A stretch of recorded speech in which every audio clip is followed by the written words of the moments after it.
À quelques kilomètres de Nice, dans l'œil de Pablo Picasso, nous fait découvrir, caché dans l'écrin d'une chapelle de Vallauris, La guerre et la paix. Œuvre engagée de l'artiste qui peut être rangée aux côtés de Guernica, du Charnier et de Massacre en Corée.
La guerre et la paix est une œuvre vraiment spécifique dans le parcours de Picasso, de par son message, et puis également dans sa configuration. C'est une œuvre unique, elle recouvre le plafond, les murs du narthex. C'est une expérience incroyable depuis l'entrée dans la cour qui est toujours claire, ensoleillée.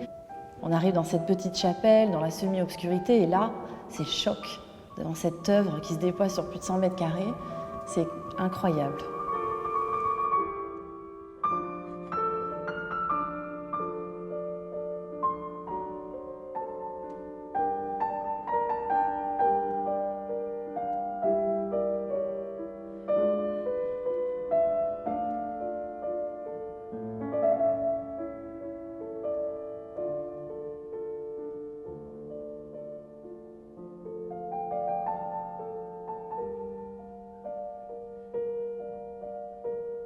L'idée de décorer une chapelle est dans l'air du temps. Pour autant, la chapelle choisie par Picasso n'a pas de vocation religieuse, car elle a été déconsacrée après la Révolution et vendue comme bien national auprès d'un privé. La chapelle se compose d'une nef avec une très belle abside en cul-de-four et elle est précédée d'un narthex, un petit vestibule à la voûte basse et en berceau au sein de laquelle Picasso va installer La guerre et la paix. Selon les souhaits de Picasso, La guerre et la paix est une œuvre politique, abritée dans un lieu païen, consacré au seul culte qui devrait unir les hommes. Picasso, qui déclare que chacun de ses tableaux est une fiole de son sang, projette dans cette œuvre si singulière et si immersive son être entier, son combat de l'esprit. Pour lui, la peinture n'a pas de vocation à décorer les appartements, c'est un instrument de guerre offensif et défensif contre l'ennemi.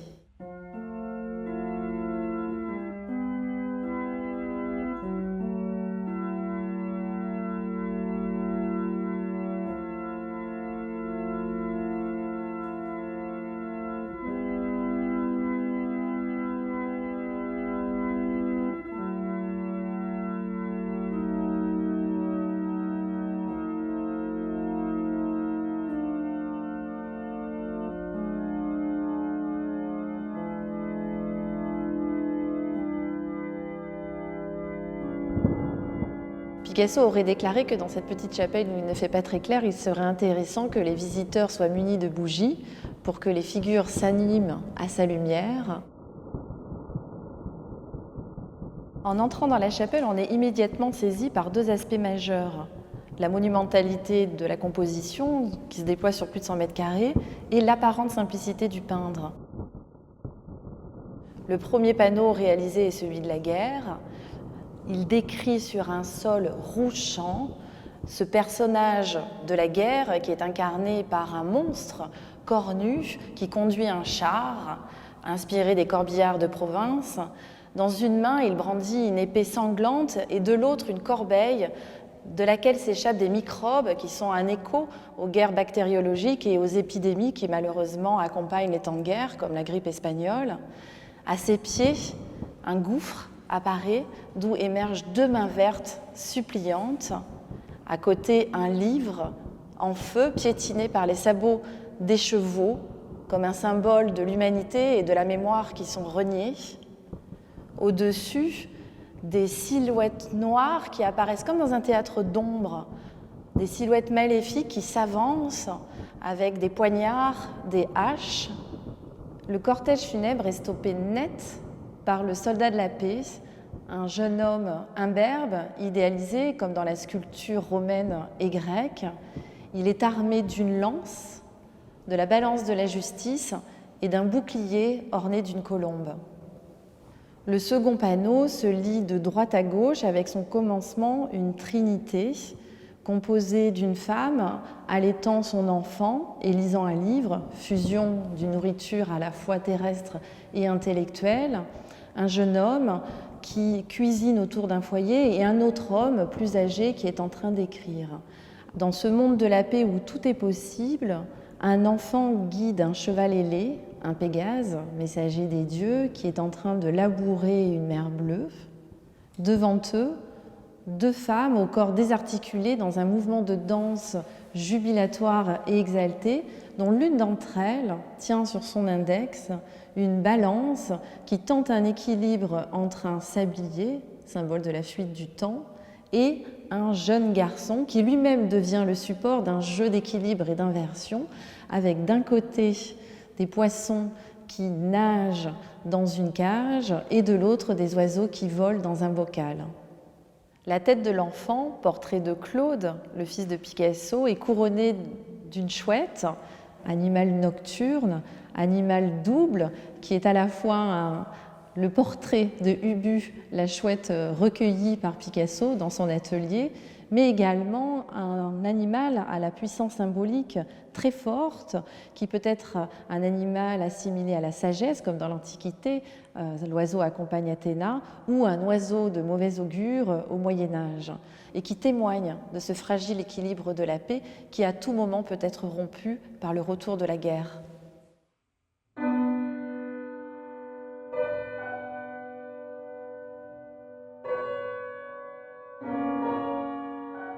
La guerre et la paix est une œuvre double, duel. Elle s'inscrit dans la tradition de la peinture d'histoire et relève du registre allégorique en empruntant à la fois des figures archétypales et également des symboles issus du monde contemporain, ce qui lui permet d'incarner ce message universel, intemporel et intelligible pour tous. Elle fait partie de ces œuvres engagées au sein desquelles il dénonce les conséquences de la guerre et adopte une posture antimilitariste et pacifiste.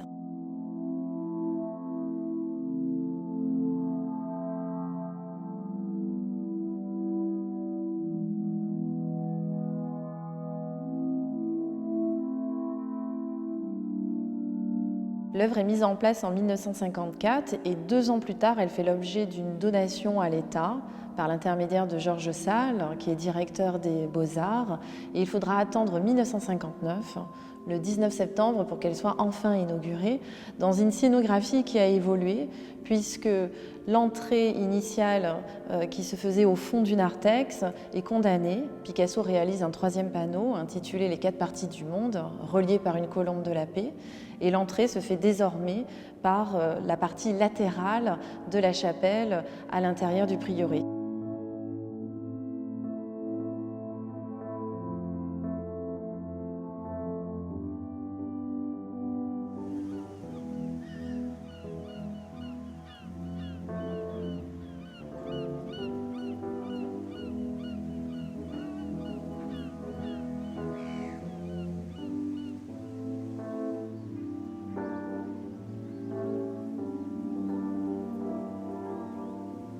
Vallauris est une commune entre terre et mer, située sur la Côte d'Azur, et c'est une commune qui est spécialisée depuis le 19e siècle dans l'industrie de la céramique culinaire et de la culture de la fleur. Et c'est une industrie potière qui décline au début du XXe siècle, qui va entraîner la fermeture de nombreuses usines et ateliers. Et pour autant, lorsque Picasso s'établit à Vallauris, C'est un territoire qui reste riche de savoir-faire et qui va constituer pour lui un laboratoire dans lequel il va pouvoir expérimenter différentes techniques artistiques. Lorsque Picasso s'établit à Vallauris, il a 66 ans. C'est un artiste de notoriété internationale qui a déjà révolutionné les principales techniques de création. Picasso, à Vallauris, il a plusieurs visages. Il n'est pas dénué de paradoxes. C'est à la fois une vedette populaire qui fait la une des magazines Life, Paris Match. C'est un artiste engagé qui milite au sein du Parti communiste français. Et bientôt, il sera le promoteur d'une vie communautaire à Vallauris auprès des artisans potiers. Après les années sombres et d'insécurité de la guerre, Vallauris constitue pour Picasso une opportunité de nouer une relation de confiance et de reconnaissance mutuelle. La commune est administrée par Paul de Rigon, maire communiste avec lequel il se lie d'amitié et partage les mêmes convictions politiques, ainsi qu'un attachement à l'éducation artistique pour tous. Ensemble, comme dans un projet politique, ils vont œuvrer de manière spectaculaire pour reconnecter la ville à ses traditions ancestrales et à sa splendeur d'antan.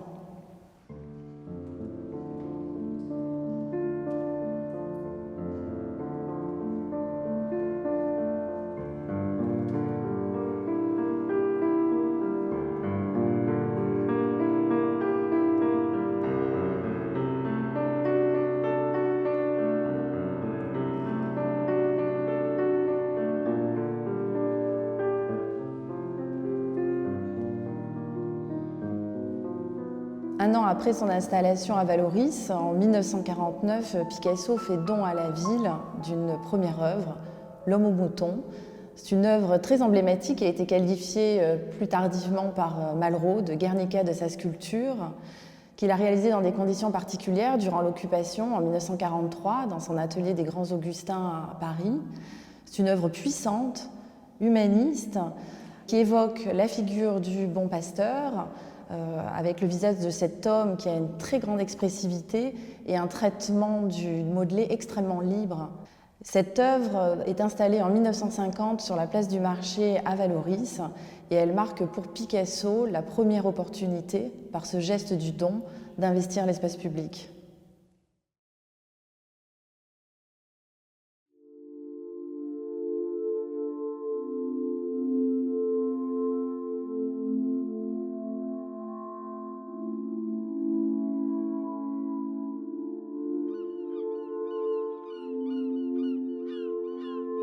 C'est à l'occasion d'un banquet organisé à l'automne 1951 par les potiers de Vallauris en l'honneur de Picasso, qui fête ses 70 ans, que l'artiste redécouvre cette chapelle vallorienne dans laquelle avait été exposé 2 ans plus tôt L'Homme au mouton.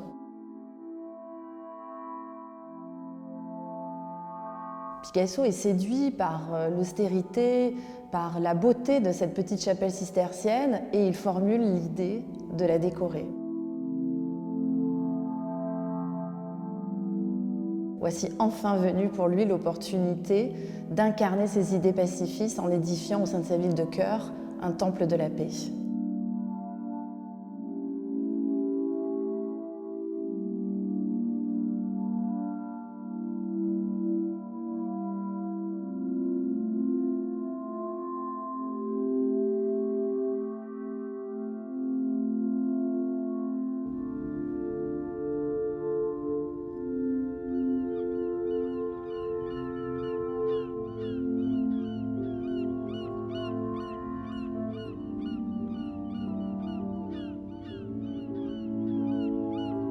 La guerre et la paix est le fruit d'un long travail préparatoire. Picasso, qui est un artiste de process, décline, page après page, les figures de la paix et de la guerre dans un procédé quasi cinématographique où les figures ne cessent de varier et de se métamorphoser jusqu'à la réalisation finale de l'œuvre, exécutée quant à elle dans une très grande rapidité du geste, avec une puissance de la composition, une puissance de la couleur qui témoigne de l'implication totale de l'artiste.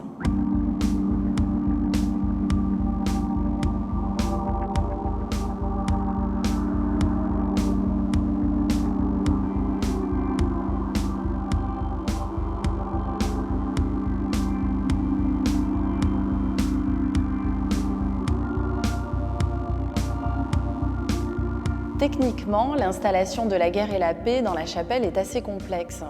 Pour préserver la physionomie du lieu, qui est classé monument historique, on décide de construire une charpente en bois qui épouse la forme de la voûte en berceau et sur lesquels vont être fixés et cintrés des panneaux isorel, qui est un matériau très souple, un matériau industriel composé à partir de pâte de papier et de fibres de bois.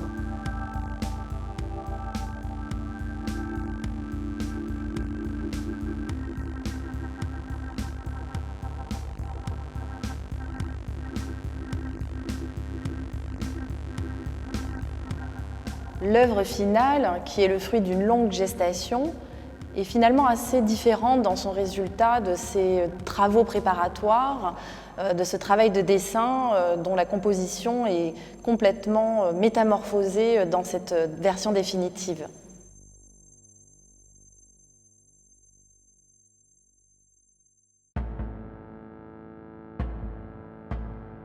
Donc, je m'appelle Anna Karkar, je suis artiste peintre.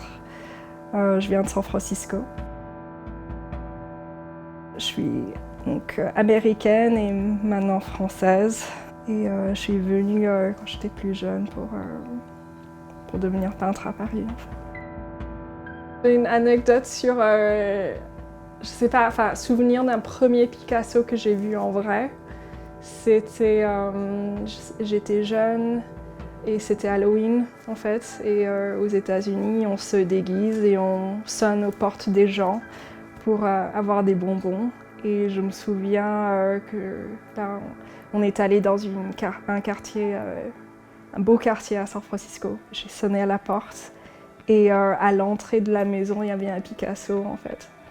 Donc c'était pas les bonbons qui m'avaient incité, ouais, ça m'avait marqué.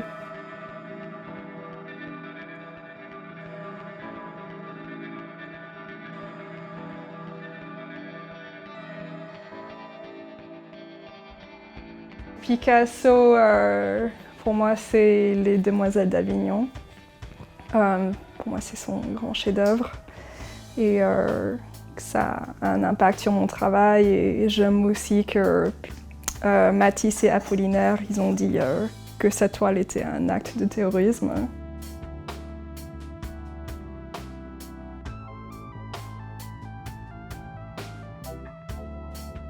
C'est pas quelque chose que je mets à l'avant souvent, mais là pour le coup, sur le sujet de la guerre et la paix, je peux partager mes origines. Et mon père, il venait de la Palestine, il est né en 1932, mandat britannique de la Palestine, et ma mère, elle vient de la Corée. Même si j'ai grandi aux États-Unis, j'ai pas personnellement vécu la guerre. J'ai ressenti les impacts de la guerre dans leur caractère. Ça crée une certaine conscience et une profondeur dans ce que je vois. C'est pour ça que je pense apporter un regard un peu différent sur la guerre et la paix de Picasso.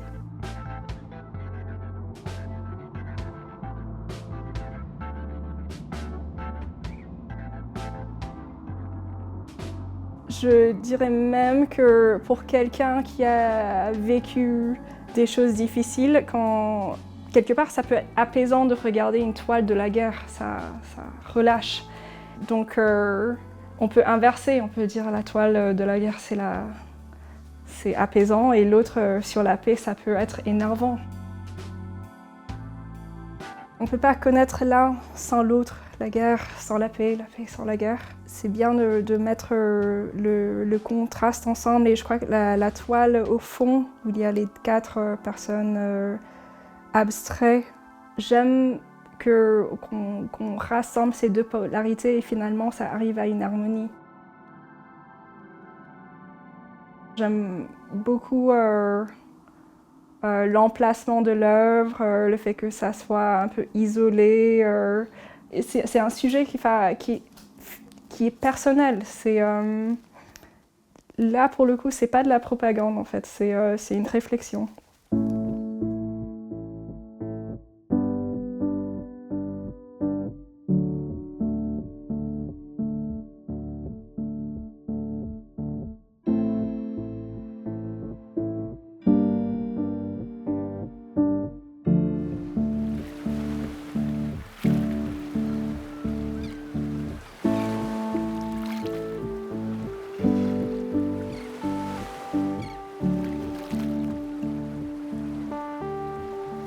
Après les années douloureuses de la guerre qu'il a vécues à Paris, Picasso retrouve dans le sud de la France ses racines méditerranéennes, le soleil, la mer, les paysages qui lui rappellent les côtes andalouses de son enfance et qui nourrissent ses créations. Picasso mène à Vallauris une vie très simple. On le voit qui sort de sa villa La Galloise en espadrille, se rendant à son atelier du Fournasse. Mais c'est un personnage qui reste assez paradoxal. Il est très à l'aise financièrement, mais pour autant, il est addict à la sobriété et à l'inconfort pour travailler. Claude Roy, qui est son ami poète, a écrit un texte autour du rapport de Picasso avec cette nécessité de la pauvreté pour conduire son travail. C'est une manière aussi pour lui de ne pas oublier d'où il vient. Il vient d'Espagne et il a toujours ce statut d'exilé, d'étranger.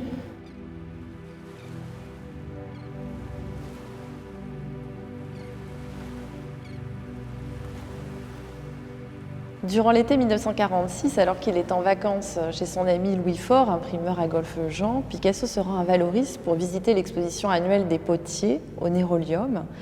Et c'est à cette occasion qu'il fait la connaissance de Suzanne et Georges Ramier, fondateurs de la poterie Madoura. Lors de sa venue dans l'atelier Madoura, Picasso prend l'initiative de modeler quelques petites pièces en argile qu'il va prendre plaisir à redécouvrir, transformées par l'art du feu, l'été suivant lors de son retour à Vallauris. Cette première expérience marque le début d'une longue et fructueuse collaboration entre Picasso et le couple Ramier entre 1946 et 1971 et donne l'occasion à Picasso d'explorer ce nouveau médium, la céramique, dans laquelle il va exceller et qu'il va élever du rang de l'artisanat à celui des beaux-arts.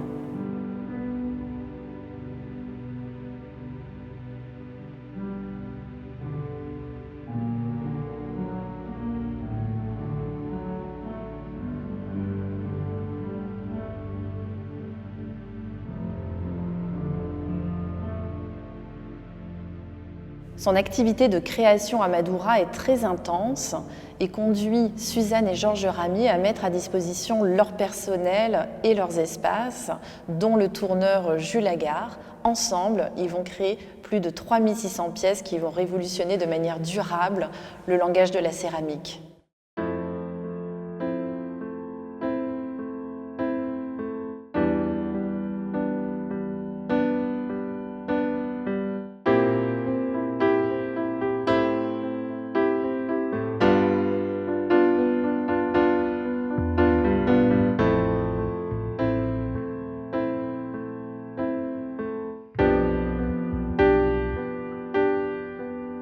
Pour Vallauris, la rencontre avec Picasso est incroyable. Donc c'est une ville très laborieuse, avec ses grandes fumées noires qui s'échappent des fours à bois. Et puis du jour au lendemain, des grands photographes, des artistes du monde entier qui viennent visiter le maître espagnol, qui pour autant mène une vie très simple dans le village, en côtoyant tout le monde et en faisant vraiment partie de la vie quotidienne de cette petite commune de la Côte d'Azur.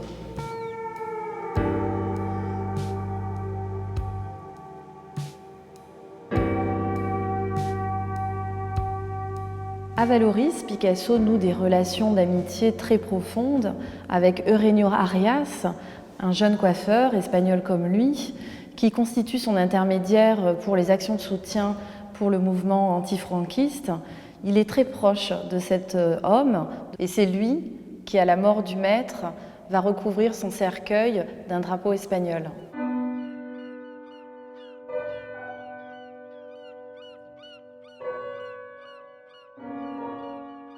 L'État français lui a refusé sa nationalité française en 1940, mais lorsque, enfin, il sera reconnu par les institutions publiques, qu'il entre dans les collections françaises, on va lui proposer d'obtenir cette nationalité. Picasso va refuser et il meurt espagnol.